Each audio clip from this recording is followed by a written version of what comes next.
Welcome to Daddy Share Space. So today I'm bringing you into the shop just to show you a couple of the projects that I've been working on over the past few weeks.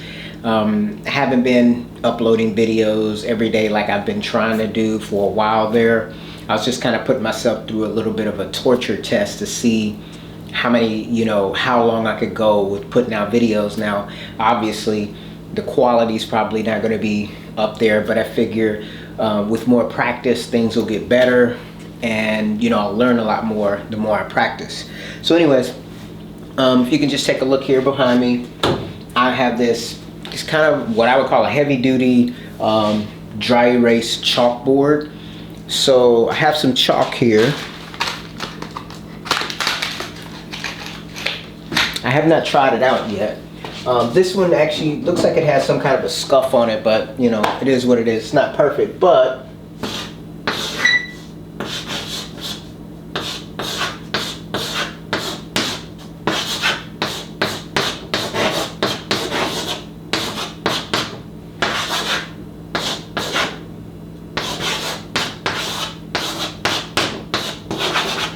so as you can see, giving myself a little bit more of basically giving myself a space where I can actually make notes and draw designs and schematics for whatever projects that I decide to design. I can get my dimensions and all of these types of things, ideas. This particular car is not finished, but I'm thinking, I don't have a complete idea yet, but a couple of things that I was considering doing with this was putting let me come over here on this side. One of the things I was considering doing was actually putting a pegboard on one side, and then maybe on the other side putting like a French cleat. And my thoughts for that were basically to put like tools like these here, like my triangles and such. If I had like a pegboard, I can kind of place them down here, having a bunch of marking equipment on this particular thing so that I can kind of roll this to wherever I'm working in the shop, and when I need these tools, I will be able to pull off and use them. Now, as far as the French cleat portion, what I was considering is I could actually take tools from my tool wall over there to my left, and say if I need some drills or different tools, I could actually put them on there, and then I can just kind of build this around the shop wherever I want to take it to actually use it at that part or at that particular location in the garage.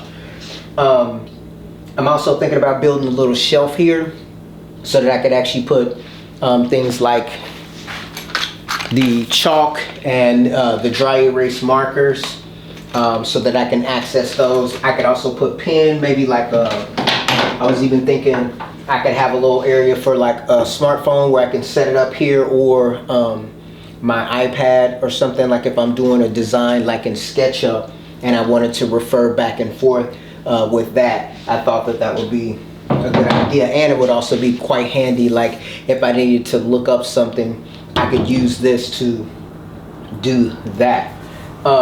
So it's just a simple construction. I use 2x4s. I made it pretty heavy duty because I don't want it to tip over.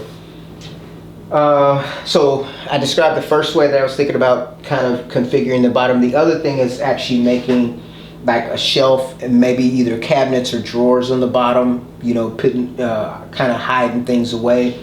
That's another option. I could actually do one side like with some kind of cabinets or shelving, and the other side I can do it the way that I was explaining with the pegboard and or French cleat, or I could just do pegboard or French cleat, either way. Let me turn it around, and this is the other side of the dry erase board.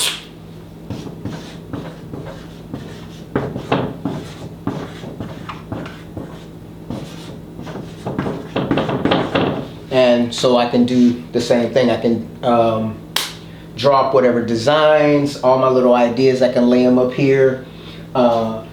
I can also, well, another thing I was considering doing was taking possibly my angle stops and such, and I was also going to potentially put these somewhere on this particular device as well, maybe to have quick access to those. I do have these Incra rulers, and I was kind of toying with ideas of like maybe building a kind of storage solution where these could potentially, you know, sit somewhere up on top, something like this, but you know, make them more secure, so that I can also have access to these. These are can kind of drape down potentially.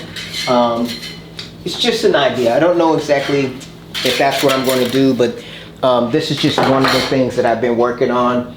I may sand it a bit. I might even paint it just to, you know, just for practice. It doesn't have to be aesthetically great. I'll put in a little bit of footage of showing me how I actually constructed this in a video.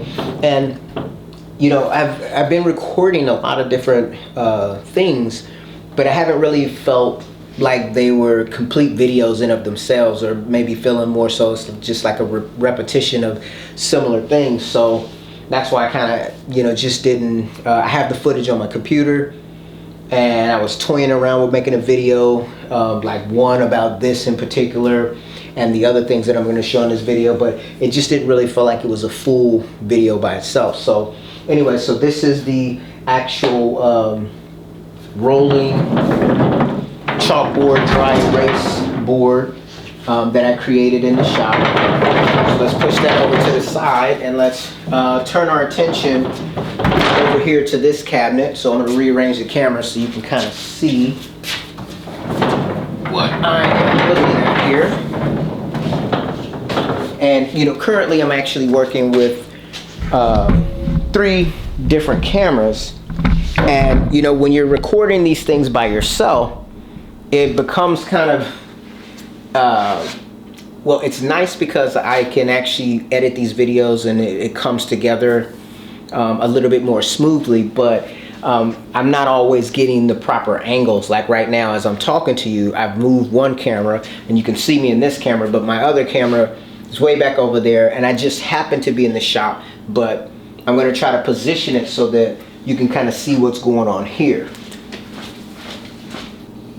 Alright, so I'm obviously behind one of the cameras here, and I'm using my macro lens here so you can kind of get an idea of, or just basically kind of look at this pegboard that I added inside of one of my rolling cabinets. As you can see, I have my box wrenches, I have hammers, mallets, scissors, screwdrivers. I also have my levels there, as you can see. Alright, so just kind of going back over this, I did a close-up with the other camera. I may have to kind of integrate that back in. I don't know if it's going to work out, but we'll see. So basically, as you can see on the top here, I've got all my box wrenches. I have some crescent wrenches here, some scissors, my levels. I have screwdrivers, some wire cutters, pliers, multi-head screwdrivers. I have a couple hammers and a mallet. All of these tools are just basically a bunch of hand tools that I typically need either while I'm working on my car or just different projects or different things like that. And usually I can't find these tools. They're either tucked in one of those Milwaukee pack outs, buried under, you know, different things. And so initially I was actually going to put a cabinet in here, but the wood that I purchased to do that, basically I had a few bad cuts, which basically put me in a position where that wasn't going to work out. So I decided to improvise and take some pegboard that I have, put it up here, put a backing on there. I used my track saw to cut down this particular piece of pegboard, and then you know, put it in place, and then I just started hanging up all the tools. Still need to try to build a little cabinet down here on the base, and then I think I'm going to I may actually paint this on the inside just for, you know, one for practice, two for, you know, make it look a little bit more aesthetically pleasing, along with the actual dry erase board and chalkboard. So that's, I mean, pretty much all I have to say about that. I mean, it was fairly simple to do. I mean, I just kind of, it's just an idea that I had, because basically whenever I was wanting to find a particular wrench or screwdriver, I could never find it. So when I cleared out up under my MFT, some of those tubs that I had, I pulled out a lot of those tools and I put them up here. I still have a lot of other stuff back there that needs to be sorted out, but for right now, this is what I'm doing with this. So another addition that I have in the shop, or a new addition for me, is I took a TV that I had out here, I actually hung it up on the wall, and I upgraded my Apple TV inside the house. I brought the old one out here in the garage, and the reason why I brought it out here in the garage is because I used either my iPad or iPod Pros or my iPod Max headphones, and I'm able to now have whether it be Netflix or even YouTube playing, and I can hear it, and those devices actually have noise cancellation, so I'm able to block out, you know, the sound here in the you know, of the tools or whatever while I'm working. So just a little quality of life feature that I went ahead and added. Some other things that have been going on. So in the front yard, I've been, well, last season the yard was basically taken over by crabgrass. It was everywhere, and it was so bad to where I had to cut the yard every 2 days. I mean, crabgrass, sometimes it would just lay down and then stand back up, or it would just grow that fast. So I actually let that area die, and I treated it to try to get rid of the crabgrass. And then towards the end of the season, I pulled out my, I have a Ryobi tiller, and it's a 40-volt tool. I use that, and actually, you know, just kind of backing up a little bit, I purchased the Ego tiller. Now, when I purchased my Ryobi tiller, Ego did not have a tiller at that time. So I purchased the Ryobi tiller, and I had been using that for some time, trying to, you know, get this yard together here. And when Ego released their tiller, I went ahead and purchased that. It's the power head attachment. And I just went out there in the front, and I basically used both tillers. I was alternating one to the other, tearing up the whole front side yard, so that I could actually either A, put down sod, or B, plant grass seed. Now, when I used to live in Oakland, I actually had a similar situation but I actually used this hand-like trowel, and I went through the whole front yard, tearing up the whole yard or whatever, because there was actually mulch down, and I can't stand mulch. Basically, mulch, it deteriorates and it just sinks down into the ground. It looks terrible when it goes bad. So what I ended up doing was I cleaned up all the mulch, I threw it away, and then I actually took a hand tiller and I tilled up the whole front yard, and then I spread grass seed and, you know, put a little bit of topsoil over the top of it, and I'll put up some clips of this. That grass grew in pretty well. It wasn't perfect, but it grew in pretty well. And so since I've been here, I've actually been working on the backyard, the front yard. I've been tilling, I've been doing all kinds of different things, and at times I'm having success, and then at other times it just, you know, I don't know what happened last year, but basically the weeds just took over, both in the back and the front yard. So kind of at my wit's end with that. I'm going to, so I tore up the yard at the end of last season, you know, going into the winter area, or winter time. And my understanding is around April, you can put down some of that crabgrass preventer. And then after I do that, I'll go ahead and either put grass seed down with some topsoil dirt on top of it, or I will go ahead and just order sod and lay that myself to try to get that front yard looking nice. And then I'll, you know, turn my attention back to the backyard and try to conquer the weeds that are growing back there as well. So I guess that's pretty much the things I've been working on. Oh, one more thing. We actually had a storm a while ago, And in that storm, it actually tore down, it damaged the fence at multiple locations. And in certain areas, it just kind of, did some reinforcement. But the gate to the back of the house, actually, it totally, got ripped up. The way that they actually, had installed it is it was not 1/3 to 1/2 of the post down in the ground. And so as a result, when the storm came through, it actually pulled the actual posts that were holding, that held the fence. It yanked them up out of the ground, and then some places just snapped them off. So that totally got destroyed. So what I did is I went and got some redwood and some redwood 4x4 posts and some redwood fence posts, and built a temporary fence for that. And so I'll show some pictures of that as well. So I have not been resting on my laurels. I've actually been quite busy doing a whole bunch of projects that I didn't really intend on doing. And that seems to be the way for like a DIYer like myself. It seems like before I started taking on all of these different projects and all these different things, it seemed like things didn't break down as much. But now I feel like I'm just going from one project to the next. I still need to change the left front upper control arm or lower control arm on my truck, which I've already changed before. But I purchased the part from, I believe it was AutoZone, and it has a lifetime warranty, but it's already gone bad. So I have to figure out some time to where I could move my tools in the shop, pull the truck in here and take that apart. And I'm trying to decide on if I want to take it off, take the part all the way up there and get the warranty exchange, or if I want to just buy another one, come back home, take it off, repair it, and then go back and do the warranty exchange like that. Haven't decided yet on that. There was some other things that I was dealing with. What else? Got to go get new tires for my Saab, so that's another expense that those are the things that you don't really like to do, but you have to do. So I got to go buy a whole new set of tires for that.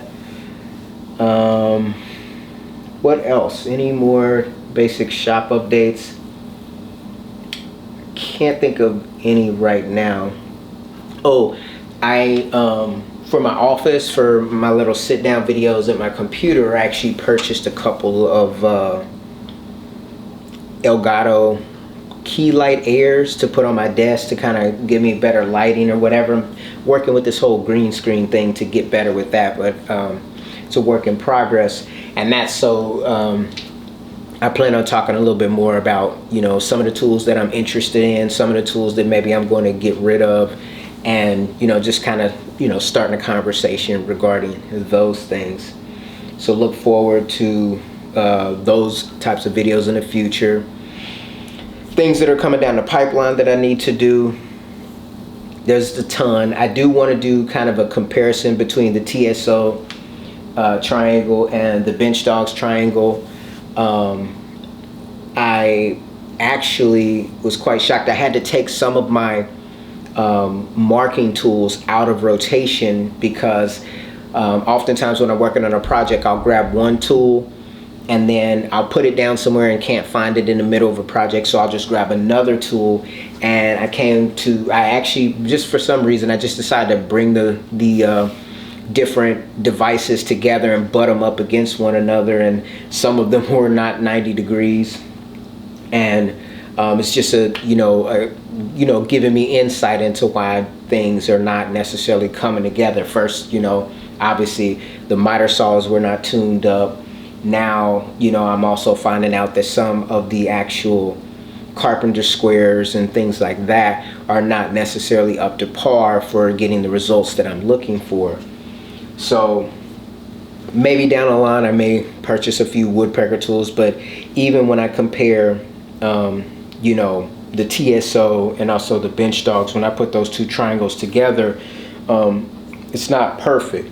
So obviously I know people more experienced than me, they already know that whatever tool you start with, you need to finish with that tool throughout the whole process. and that was something that I was not doing, just, you know, being frank. Another thing that I want to touch on is actually eventually I need to work with this Bench Dogs quad hinge. I want to put out another video talking about that, you know, just, you know, kind of sharing my personal experience with that. I won't go too deep into it here because it'd just be too long, but I think my use case is very unique from what most people would do. So I think it's going to be a little bit difficult for me to express clearly my experience in a way where, you know, someone else could kind of relate to it and decide like whether it would be a good purchase for them or not. And, you know, just the short of it is the fact that because I use a 75-inch rail, because I'm using it with a 4-foot by 8-foot MFT table, there's a lot more variation and a lot more chance for the it to not be square.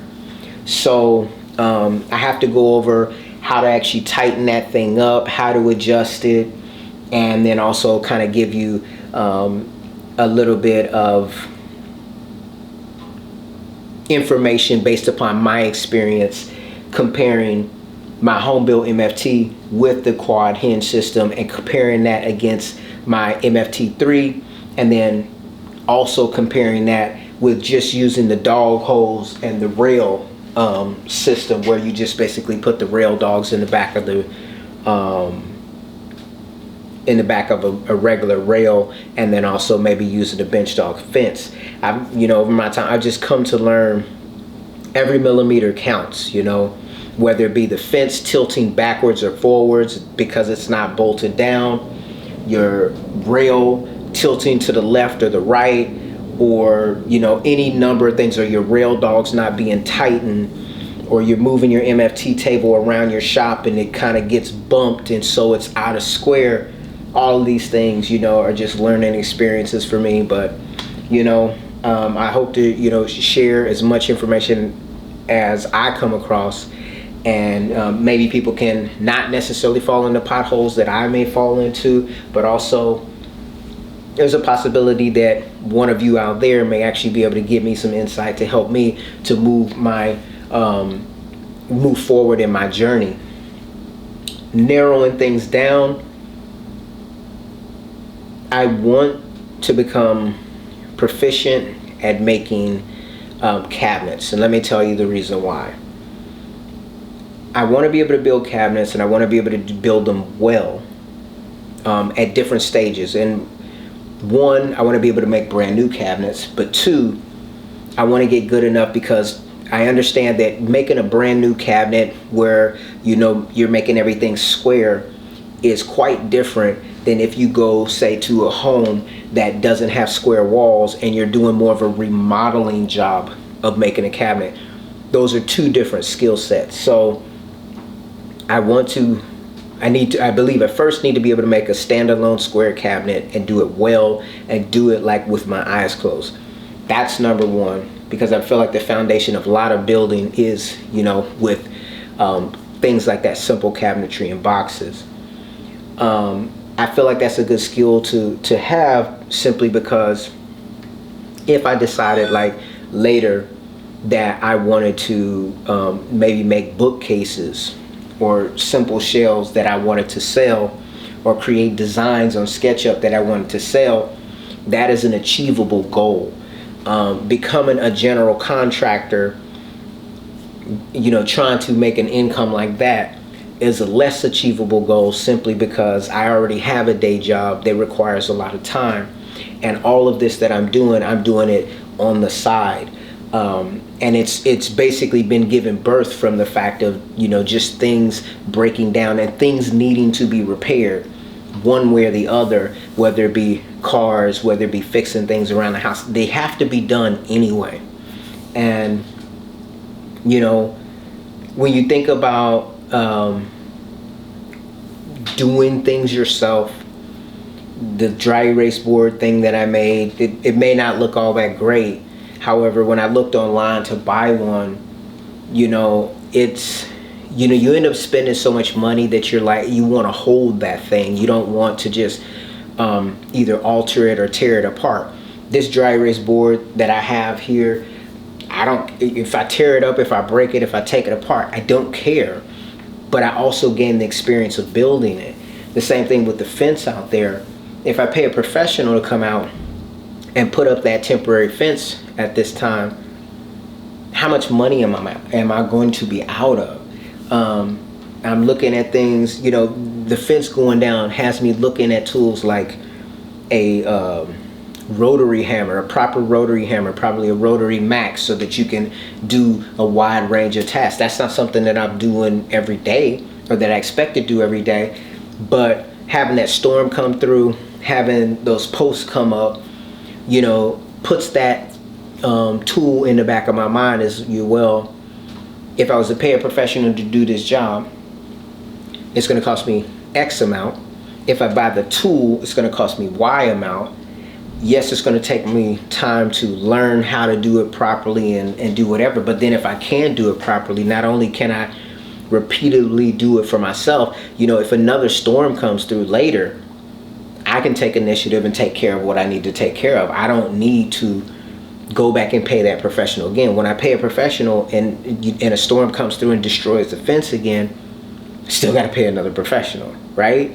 You know, and it just, I don't know. It's like a game of whack-a-mole. Problems keep coming.